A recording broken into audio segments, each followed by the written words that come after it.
Hi friends, my name is Akshara from Guruji coaching classes. आज मैं आपका चैप्टर फर्स्ट साइंस का केमिकल रिएक्शन एंड इक्वेशन पढ़ाने वाली हूँ। सबसे पहले हम समझते हैं केमिकल रिएक्शन और फिजिकल रिएक्शन में क्या अंतर होता है। देखो, केमिकल रिएक्शन में क्या होता है, न्यू सब्सटेंस बनता है, कोई ना कोई नई चीज बनती है। और फिजिकल रिएक्शन में कोई ना कोई नई चीज, कोई भी नई चीज नहीं बनती है, वो चीज वही रहती है। उसके बाद केमिकल रिएक्शन इरिवर्सिबल होता है, मतलब हम उसको वापस से नहीं ला सकते। एक बार हमने केमिकल रिएक्शन कर दिया तो हम उसको वापस से नहीं ला सकते। उसके बाद जो फिजिकल रिएक्शन होता है वो रिवर्सिबल होता है, हम उसको वापस भी ला सकते हैं। जैसे कि हमने पानी को फ्रीज कर दिया, अब हम उसको मेल्ट करके वही पानी हम वापस से ला सकते हैं। तो ये क्या हो गया, फिजिकल रिएक्शन। और केमिकल रिएक्शन, जैसे हमने कैंडल को बर्न कर दिया तो हम फिर से वही कैंडल नहीं ला सकते, तो ये इरिवर्सिबल हुआ, मतलब ये केमिकल रिएक्शन हुआ।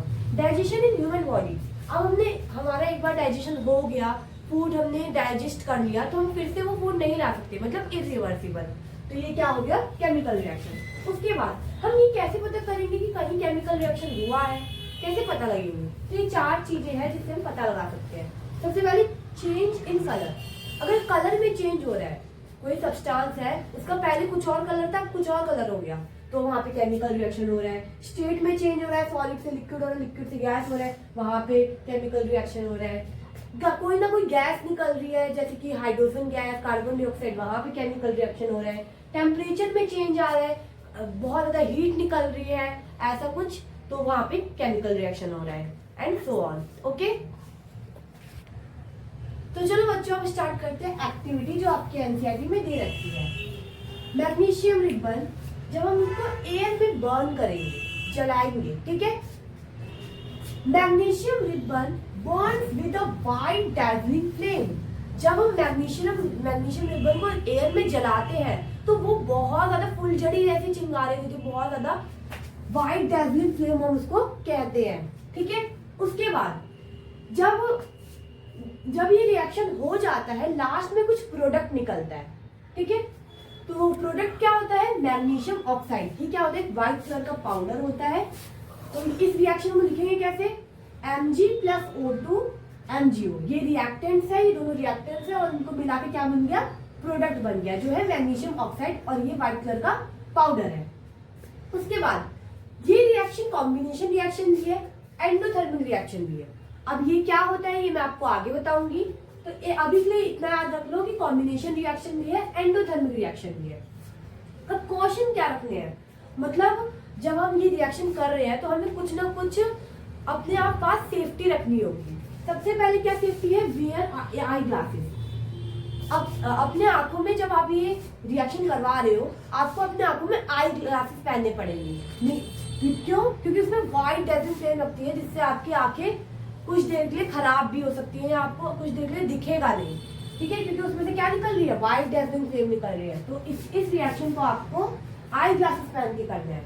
उसके बाद जब आप ये रिएक्शन करने जा रहे हो, उससे पहले मैग्नीशियम रिबन को आपको सैंड पेपर से रब कर देना है। क्यों करना है, ये पोषक क्वेश्चन पूछा जाता है, ऐसा क्यों करना है। लास्ट ईयर पेपर में भी आया है कि मैग्नीशियम रिबन को सैंड पेपर से रब करना क्यों जरूरी है। तो मान लीजिए मैग्नीशियम रिबन है, तो ये बहुत ज्यादा रिएक्टिव होता है मैग्नीशियम, तो पहले से ही अपनी एक लेयर चढ़ा के बैठ जाता है, वो किसकी है, ऑक्सीजन की, और पहले से ही एमजीओ अपने ऊपर एमजीओ बना के बैठा रहता है, मैग्नीशियम ऑक्साइड, ठीक है। तो इसको हटाओगे तभी तो आपका मैग्नीशियम जलेगा, उसके बाद तक वो जलेगा ही नहीं। तो टू रिमूव ऑक्साइड लेयर को हटाने के लिए हमें इसको सैंड पेपर से रब करना पड़ता है। तो आपको ये आंसर लिखना पड़ेगा। तो देखो, अब हम पढ़ेंगे केमिकल इक्वेशन।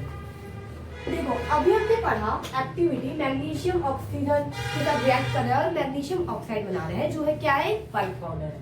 अब हम उसको लिखेंगे कैसे, आप क्या बोलोगे, नॉर्मली हम ऐसे लिख सकते हैं, magnesium plus oxygen magnesium oxide, पर ये बहुत ज्यादा टाइम वेस्टिंग हो जाएगा, ठीक है। इसलिए हमारे साइंटिस्टों ने ऐसे ऐसे सिंबल बना दिए, जैसे कि मैग्नीशियम का आप सीधे Mg लिख लो, ऑक्सीजन का सीधे O2 लिख लो, मैग्नीशियम ऑक्साइड का सीधा आप MgO लिख लो, ठीक है।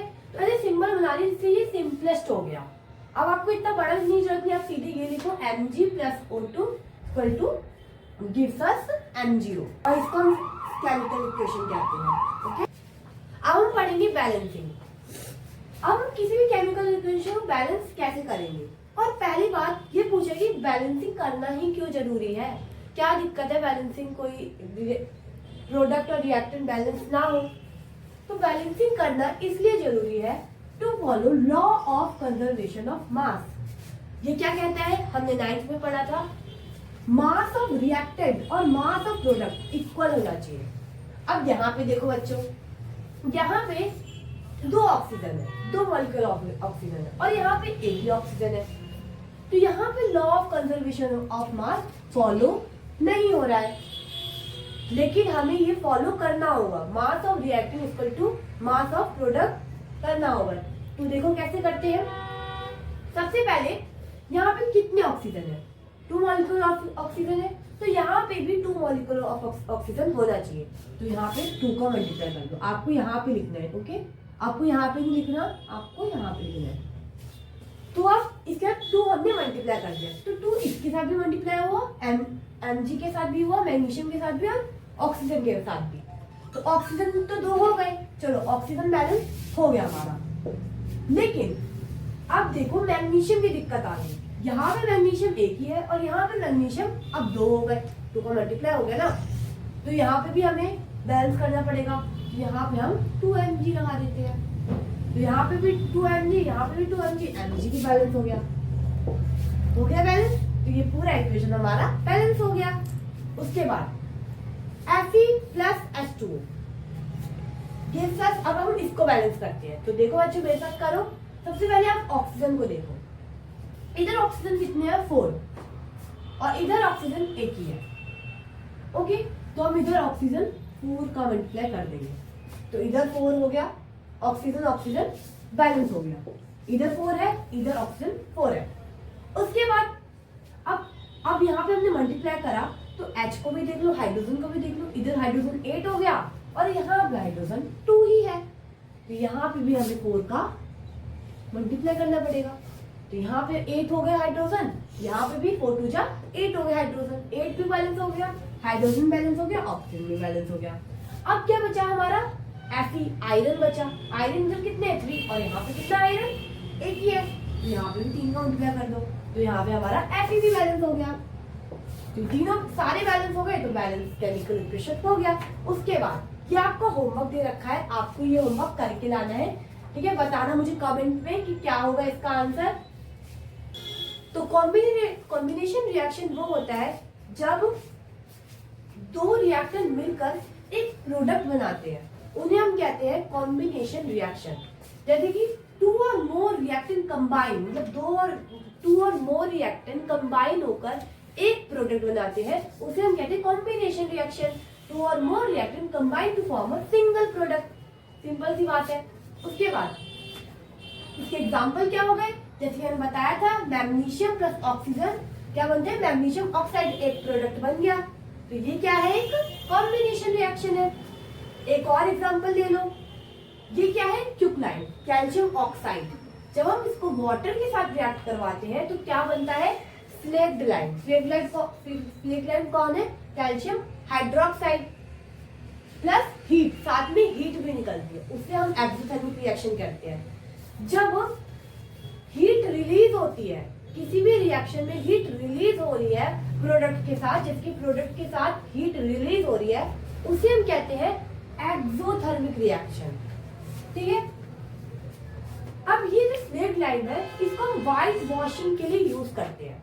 जब आपके घर में दिवाली वाली आती है तो हम उस पर पुट्टी लगाते हैं व्हाइट कलर की, ठीक है, तो वो व्हाइट वॉशिंग के लिए यूज होता है स्लेक्ड लाइन।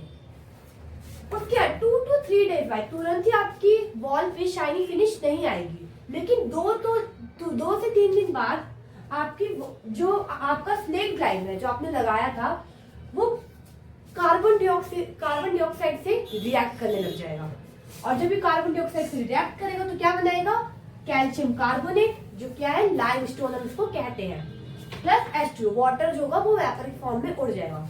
अब यही कैल्शियम कार्बोनेट जो लाइमस्टोन है, वही शाइनी फिनिशिंग देता है वॉल को, तभी आपकी वॉल पे 2 से 3 दिन बाद शाइनी फिनिश आ जाती है, ठीक है। इसके वजह से, किसके फॉर्मेशन की वजह से, कैल्शियम कार्बोनेट। अब एक और एग्जांपल ले लो कॉम्बिनेशन रिएक्शन का, बर्निंग ऑफ कोल। कोल का बर्निंग मतलब C plus carbon plus oxygen, carbon dioxide. ये भी दो रिएक्शन मिलके एक प्रोडक्ट बन रहा है जो है carbon dioxide. Formation of water, water का फॉर्मेशन, हाइड्रोजन और ऑक्सीजन मिलके एक प्रोडक्ट बना रहे हैं जो क्या है, वाटर, H2O। ठीक है। उसके बाद एक्सोथर्मिक रिएक्शन मैंने आपको बता दिया है, जब प्रोडक्ट के साथ हीट रिलीज हो रही है, जैसे कि यहाँ पर हीट रिलीज हो रही है, तो इसको हम क्या कहेंगे, एक्सोथर्मिक रिएक्शन। और इसका एक और एग्जांपल है रेस्पिरेशन। रेस्पिरेशन भी क्या है, एक्सोथर्मिक प्रोसेस है। क्यों? क्योंकि इसमें फूड से क्या बनती है, एनर्जी, और एनर्जी भी एक फॉर्म ऑफ हीट ही है। ओके, तो अब हम पढ़ेंगे डीकंपोजिशन रिएक्शन। डीकंपोजिशन रिएक्शन में क्या होता है, जब रिएक्टेंट दो प्रोडक्ट में टूट जाता है, डिकम्पोज हो जाता है, तो उसे हम कहते हैं डीकंपोजिशन रिएक्शन। अब इससे पहले हम समझ लेते हैं एंडोथर्मिक रिएक्शन क्या होता है। किसी भी रिएक्शन में आपको एनर्जी चाहिए उसको तोड़ने के लिए। अगर हमें किसी चीज को तोड़ना है तो हमें बहुत ज्यादा एनर्जी चाहिए। वो किसी भी फॉर्म में हो सकती है, हीट के फॉर्म में हो सकती है, इलेक्ट्रिसिटी के फॉर्म में हो सकती है, लाइट के फॉर्म में हो सकती है एनर्जी। किसी भी रिएक्शन में हमें एनर्जी चाहिए तोड़ने के लिए, उसे हम कहते हैं एंडोथर्मिक रिएक्शन। ठीक है। तो डिकम्पोजिशन रिएक्शन तीन तरीके से हो सकता है। पहली बात, थर्मल डिकम्पोजिशन रिएक्शन 3 टाइप का होता है। थर्मल डिकम्पोजिशन रिएक्शन जिसमें हीट रिक्वायर्ड होती है। इलेक्ट्रिसिटी डिकम्पोजिशन जिसमें इलेक्ट्रिसिटी चाहिए होती है कंपोनेंट रिएक्टेंट को तोड़ने के लिए। फिर है फोटोकेमिकल डिकम्पोजिशन रिएक्शन जिसमें लाइट चाहिए होती है रिएक्टेंट को तोड़ने के लिए। पहले समझते हैं थर्मल डिकम्पोजिशन रिएक्शन। तो इसका एग्जांपल मैंने दे रखा है, ये फेरस सल्फेट है, हाइड्रेटेड फेरस सल्फेट, मतलब इसमें क्या है, वाटर ऐड है। तो जब वाटर ऐड होता है मतलब FeSO4 0.7 मॉलिक्यूल ऑफ H2O, तो वो व्हाइट कलर का होता है। फिर हम उसको हीट करेंगे, हीट करने के बाद ये टूट जाएगा, जो ये वाटर लॉस कर जाएगा, जो इसके 7 मॉलिक्यूल ऑफ H2 है वो उड़ जाएंगे हवा में वेपर की फॉर्म में, और क्या बचेगा हमारे पास FeSO4। अब ये फेरस सल्फेट अकेला है तो वो क्या होता है, ग्रीन कलर का। अब हम इस FeSO4 को उठाएंगे और इसको फर्दर हीट करेंगे, फर्दर और हीट करेंगे FeSO4 को, ये ग्रीन कलर का है अभी। फिर जब उसको हीट करेंगे तो ये फेरिक ऑक्साइड बनाएगा जो क्या होता है, रेडिश ब्राउन कलर का, और साथ में ये गैस भी निकालेगा, सल्फर डाइऑक्साइड और सल्फर ट्राइऑक्साइड, जिसकी स्मेल बर्निंग ऑफ मैस्टिक, जैसे मैस्टिक नहीं बर्न करती वैसी स्मेल होती है उसकी। तो ये जरूर याद रखना, जब ये हाइड्रेटेड फॉर्म में होता है फेरस सल्फेट तब ये व्हाइट कलर का होता है, जब हम हीट करते हैं तो ये फेरस सल्फेट ग्रीन कलर का हो जाता है, और फिर हम फर्दर हीट करेंगे इस ग्रीन कलर को तो ये रेडिश ब्राउन बन जाएगा, मतलब फेरिक ऑक्साइड हो जाएगा। तो ये कलर का फंडा याद रखना, पहले व्हाइट रहता है, फिर ग्रीन रहता है, फिर रेडिश ब्राउन हो जाता है। उसके बाद ये क्या है, एंडोथर्मिक रिएक्शन है। इसमें क्या क्या लग रही है, हीट लग रही है, एनर्जी लग रही है ना तोड़ने के लिए, तो ये एंडोथर्मिक रिएक्शन है। एक और एग्जांपल ले लेते हैं, कैल्शियम कार्बोनेट को तोड़ेंगे तो क्या निकलेगा, हीट देकर हम इसको तोड़ेंगे तो क्या निकलेगा, कैल्शियम ऑक्साइड और कार्बन डाइऑक्साइड। जो कैल्शियम ऑक्साइड होता है वो सीमेंट के मैन्युफैक्चरिंग में काम आता है। एक और एग्जांपल है, एग्जांपल आपको बहुत अच्छे से याद करने होंगे क्योंकि ये पेपर में यही पूछे जाते हैं।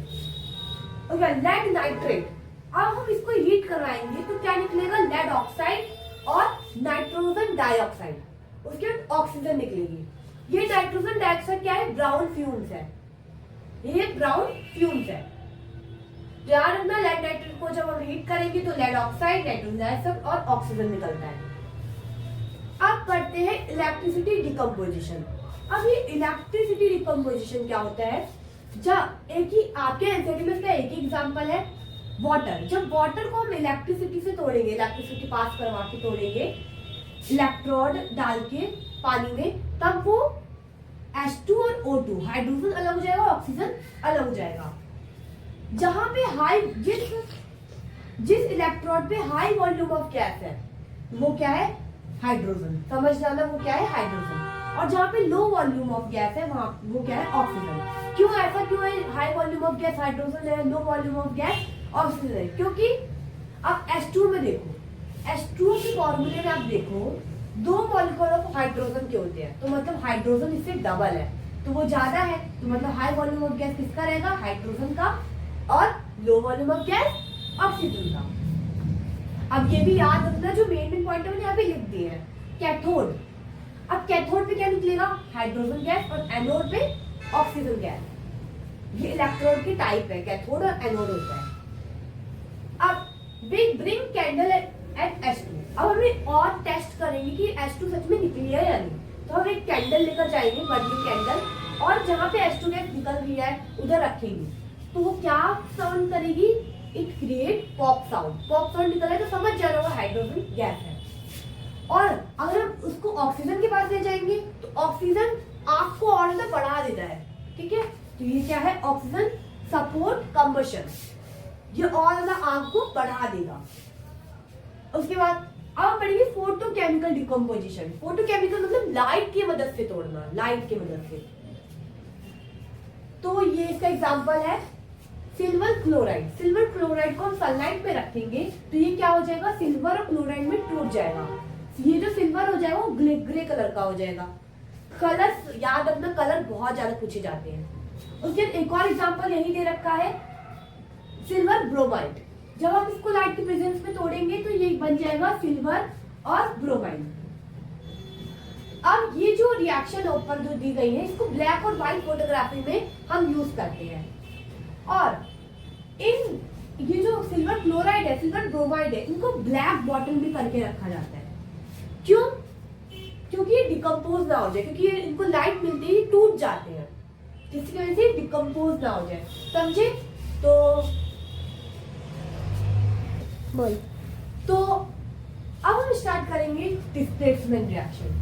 डिस्प्लेसमेंट रिएक्शन क्या होता है, आयरन के साथ कॉपर सल्फेट जब रिएक्ट करता है, ठीक है, तो जब आयरन के साथ कॉपर सल्फेट रिएक्ट करता है तो क्या निकलता है, आयरन सल्फेट प्लस कॉपर। और जो कॉपर सल्फेट होता है उसका सोल्यूशन किस कलर का होता है, ब्लू कलर का, और फेरस सल्फेट का ग्रीन कलर का हो जाता है। अब ऐसा क्यों हुआ कि डिस्प्लेसमेंट रिएक्शन जैसा नाम है, एक रिएक्टेंट जो ज्यादा रिएक्टिव होता है वो जो कम रिएक्टिव होता है उसको डिस्प्लेस कर देता है। तो इसका मैंने ऐसे फॉर्म दे रखा है, इसको A प्लस बी सी, ए ने इसकी जगह ले ली B की, और AC बन गया और प्लस B निकल गया, ठीक है। तो इससे हमें क्या समझ में आ रहा है, A ज्यादा रिएक्टिव है B से, वही यही यहाँ पर भी हो रहा है, मतलब आयरन ज्यादा रिएक्टिव है कॉपर से। तो ये है हमारी पूरी रिएक्टिविटी सीरीज। रिएक्टिविटी सीरीज देखिए आप, ऐसी जो ज्यादा ऊपर है वो ज्यादा रिएक्टिव है, जैसे कि K ज्यादा रिएक्टिव है, तो हम देखते हैं Fe ज्यादा रिएक्टिव है, Cu ज्यादा रिएक्टिव है, कॉपर ज्यादा रिएक्टिव है। तो देखो आयरन सबसे पहले आ रहा है और कॉपर नीचे है, तो मतलब क्या, आयरन ज्यादा रिएक्टिव है। यहाँ पे हो गया Fe is more reactive than copper, तभी उसने कॉपर को उसके सोल्यूशन से डिस्प्लेस कर दिया और फेरस सल्फेट बना दिया जो ग्रीन कलर का होता है। कलर का जोन जपाट आपको याद करना पड़ेगा क्योंकि ये बहुत ज्यादा कंफ्यूजिंग है। उसके बाद एक और एग्जांपल ले लो, जिंक प्लस कॉपर सल्फेट। तो जिंक ज्यादा रिएक्टिव था तो उसने कॉपर को डिस्प्लेस कर दिया और बना लिया जिंक सल्फेट प्लस कॉपर। तो यहाँ पे लिख देना है zinc is more reactive than copper, so it displace copper sulphate, copper from copper sulphate solution. तो ये समझ में आ गया। देखो यहाँ पे देखो जिंक ज्यादा ऊपर है और Cu नीचे है, तो ये रिएक्टिविटी आपको याद करनी पड़ेगी। Thank you. तो अब हम पढ़ेंगे डबल डिस्प्लेसमेंट रिएक्शन। पहले हमने पढ़ा था डिस्प्लेसमेंट रिएक्शन और अब हम पढ़ेंगे डबल डिस्प्लेसमेंट रिएक्शन। अब इनमें अंतर क्या है, देखो डबल डिस्प्लेसमेंट रिएक्शन में रिएक्टिविटी सीरीज का कोई भी मैथ नहीं है। यहाँ पे एक्सचेंज बिटवीन आयंस होता है, आयंस का एक्सचेंज होता है दो कंपाउंड के बीच। ये याद रखना, कभी पूछ लिया जाता है डिस्प्लेसमेंट रिएक्शन और डबल डिस्प्लेसमेंट रिएक्शन में क्या अंतर है। ओके, तो आपको ये बताना है। उसके बाद इसका एग्जांपल ले लेते हैं। मैं आपको एक ऐसा फॉर्म लिख कर देती हूँ, ए जैसे लिख कर लेते हैं, AB प्लस सी डी, ए सी प्लस बी डी। यहाँ पे देखो ऐसा कुछ होगा, जो ए है वो सी के पास चला जाएगा और जो बी है वो डी के पास चला जाएगा, तो ए सी प्लस बी डी बन जाएगा। तो ये है, ऐसे फॉर्म में मैंने लिखकर दे दिया अल्फाबेट के फॉर्म में। अब इसको एग्जांपल देख लेते हैं। दो ही आपकी पूरी एनसीईआरटी में दो ही एग्जांपल है और बहुत ही ज्यादा इंपॉर्टेंट है, क्वेश्चन आता ही आता है। पहला एग्जांपल Na2SO4, जिसको हम बोलते हैं सोडियम सल्फेट, किसके साथ रिएक्ट हो रहा है? Barium chloride. तो क्या बनेगा? बैरियम सल्फेट जो और NaCl sodium chloride. Barium sulphate जो है वो यहाँ पर क्या है? व्हाइट प्रेसिपिटेट है। पूछा जाता है कि व्हाइट, इस रिएक्शन में व्हाइट प्रेसिपिटेट क्या है? तो वो क्या है? Barium sulphate. तो यहाँ पे देखो Na जो है वो Cl के पास चला गया और SO4 Ba आपस में आयंस एक्सचेंज कर लिए। तो यहाँ पे बैरियम सल्फेट बन गया और सोडियम क्लोराइड बन गया। और यहाँ पे व्हाइट प्रेसिपिटेट क्या है बच्चों बताओ? Barium sulphate. तो क्या ये प्रेसिपिटेशन रिएक्शन है। यहाँ पे क्या बना? एक प्रेसिपिटेट बना। प्रेसिपिटेट मतलब इनसॉल्युबल कंपाउंड। प्रेसिपिटेशन रिएक्शन क्या होता है? जब दो प्रोडक्ट मिलके एक इनसॉल्युबल कंपाउंड बनाते हैं, उसे हम कहते हैं प्रेसिपिटेशन रिएक्शन। एक और एग्जांपल है, लेड नाइट्रेट जब पोटेशियम आयोडाइड के साथ रिएक्ट करता है तो क्या बनता है? लेड आयोडाइड और पोटेशियम नाइट्रेट। अब यहाँ पे क्या है? प्रेसिपिटेट है। यहाँ प्रेसिपिटेट है लेड आयोडाइड और वो किस कलर का है? ये कलर याद रखना, येलो कलर का है। यहाँ पे बैरियम सल्फेट किस कलर का था? व्हाइट कलर का। और यहाँ पे लेड आयोडाइड किस कलर का है? येलो कलर का प्रेसिपिटेट बन जाता है। और ये भी क्या है? एक प्रेसिपिटेशन रिएक्शन है। ओके, सो मैंने अब हम ये पढ़ते हैं ऑक्सीडेशन और रिडक्शन क्या होता है। ऑक्सीडेशन जैसे कि नाम से ही समझ आ रहा है, जिसमें ऑक्सीजन ऐड हो रही है उस रिएक्शन को हम कहते हैं ऑक्सीडेशन रिएक्शन। और रिडक्शन क्या होता है? जिसमें ऑक्सीजन का लॉस हो रहा है, मतलब ऑक्सीजन हट रहा है, तो उसे हम कहते हैं रिडक्शन। और लॉस ऑफ हाइड्रोजन में भी ऑक्सीडेशन होता है। रिडक्शन जब हाइड्रोजन का ऐड हो जाते हैं तब रिडक्शन होता है। अब यहाँ पे एक एग्जांपल दे रखा है, जब कॉपर ऑक्सीजन के साथ रिएक्ट करते हैं तो क्या बनाता है? Copper oxide. तो ये क्या है? ऑक्सीडेशन का एग्जांपल है। ये है ऑक्सीडेशन का एग्जांपल। यहाँ पे क्या हो रहा है? कॉपर में ऑक्सीजन ऐड हो रही है, तो ये क्या है? ऑक्सीडेशन का एग्जांपल। अब जिसकी वजह से जब कॉपर ऑक्साइड की लेयर चढ़ जाती है तो जो कॉपर का बर्तन है वो ब्लैक कलर का हो जाता है। ब्लैक कलर का हो जाता है। कॉपर ऑक्साइड क्यों क्या होता है? ब्लैक कलर का होता है, जिसकी वजह से जो बर्तन है हमारा कॉपर का वो ब्लैक कलर का हो जाता है। अब इस ब्लैक कलर को हटाने के लिए हम क्या करेंगे? इस ब्लैक कलर को हटाना है तो हमें कॉपर ऑक्साइड में हाइड्रोजन गैस पास करवानी पड़ेगी। जब हम कॉपर ऑक्साइड में हाइड्रोजन गैस पास करवाएंगे हीट के प्रेजेंस में, तो क्या निकलेगा? Copper plus H2O। H2O जो है वाटर जो वेपर की फॉर्म में उड़ जाएगा। अब यहाँ पे देखते हैं, ये जो कॉपर ऑक्साइड है वो यहाँ पे आकर कॉपर बन रहा है, तो ऑक्सीजन यहाँ से हट रहा है, ये रिड्यूस हो रहा है, तो ये क्या है? रिडक्शन रिएक्शन है। और यहाँ पे H2 हाइड्रोजन में ऑक्सीजन ऐड हो रहा है, तो ये क्या है? एक ऑक्सीडेशन रिएक्शन। अभी जो जहां पे रिडक्शन है वही ऑक्सीडाइजिंग एजेंट है। जिसका हुआ रिडक्शन वो ऑक्सीडाइजिंग एजेंट और जिसका हुआ ऑक्सीडेशन वो होगा रिड्यूसिंग एजेंट। तो देखो यहाँ पे रिडक्शन किसका हो रहा है? कॉपर ऑक्साइड का, तो ये क्या है? Oxidising agent OA। और जिसका हो रहा है ऑक्सीडेशन उल्टा क्रिस क्रॉस, ठीक है, जिसका H2 का क्या हो रहा है? ऑक्सीडेशन, तो ये क्या है? Reducing agent. उसके बाद अब यहाँ पे देखो इस रिएक्शन में ऑक्सीडेशन भी हो रहा है और रिडक्शन भी हो रहा है, तो हम इसको क्या कहेंगे? ऑक्सीडेशन कहेंगे या रिडक्शन कहेंगे? इसको हम कहेंगे ना ऑक्सीडेशन कहेंगे ना रिडक्शन, हम इसको कहेंगे रिडॉक्स रिएक्शन। जिस रिएक्शन में ऑक्सीडेशन और रिडक्शन एक साथ होते हैं तो उसे हम कहते हैं रिडॉक्स रिएक्शन। तो अब हम पढ़ेंगे कोरोजन। कोरोजन क्या होता है? जब मेटल करोड हो जाता है हमारे इन्वायरमेंट के मॉइस्चर या मॉइस्ट एयर एसिड से, जब मेटल करोड हो जाते हैं, तो हम उसी प्रोसेस को हम क्या कहते हैं, कोरोजन। अब कोरोजन बहुत सारे मेटल में होते हैं, जैसे कि iron, silver, copper. Corrosion of iron उसे हम क्या कहते हैं, रस्टिंग। और जब आयरन का कोरोजन हो जाता है तो वो किस कलर का दिखता है, रेडिश ब्राउन। इसे हम जंग लगना कहते हैं। कोरोजन ऑफ सिल्वर, जब सिल्वर का कोरोजन हो जाता है तो वो ग्रीन कलर का दिखता है। और जब कॉपर का कोरोजन हो जाता है तो वो ब्लैक कलर का हो जाता है। अब ये कोरोजन जो मेटल होते हैं वो हर जगह इस्तेमाल किए जाते हैं, तो जिसकी वजह से कोरोजन बहुत ज्यादा दिक्कतें लाता है। क्या क्या दिक्कतें लाता है, ये क्या डैमेज कर देता है ब्रिजेस से। मेटल से क्या बनता है, ब्रिजेस बनते हैं, शिप्स बनते हैं, रेलिंग्स बनते हैं। और जब कोरोजन आ जाता है, जो उनका जो मेटल है वो बहुत कमजोर पड़ जाता है, जिसकी वजह से ये डैमेज कर देता है ब्रिज को, शिप को, रेलिंग्स को। तो क्या था, वो पढ़ते हैं रेंसिडिटी। रेंसिडिटी भी एक ऑक्सीडेशन का इफेक्ट है। जब फैट और ऑयल ऑक्सीडाइज हो जाते हैं, जैसे कि, और क्या कॉज करते हैं, बैड स्मेल और बैड टेस्ट कॉज करते हैं। अब इसको प्रिवेंट करने के लिए हम क्या यूज करते हैं, एंटीऑक्सीडेंट और नाइट्रोजन गैस हम फ्लश कर देते हैं चिप्स के पैकेट में, जिसकी वजह से ऑक्सीडेशन ना हो, ऑक्सीजन का रिएक्शन ना हो फैट और ऑयल के साथ। और एयर टाइट कंटेनर, मतलब बहुत ज्यादा एयर टाइट कंटेनर में इसको रखते हैं।